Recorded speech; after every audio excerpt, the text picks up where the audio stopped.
guys, finally, pinayagan na talaga ako ng asawa ko. Kasi alam nyo, matagal ko na talagang gusto to na bumili ng mini washing machine. Kasi ang ganda, hindi lang siya ang ganda, ay malaking tulong na talaga sa akin yun. Kasi ayun, nag-order na talaga ako. Buti na lang talaga ay pumayag na. Kasi matagal ko na talaga siyang gustong bumili.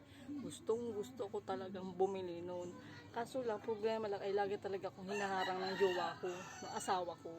Kasi ang mahal daw.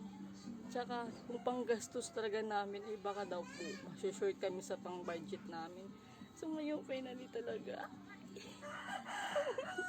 excited na ako. So naka-place order na pala yun. Kaya waiting na lang si ate nyo. Ay, buti na lang talaga pumayag siya. Kaya ngayon, excited na ako ma-receive yun.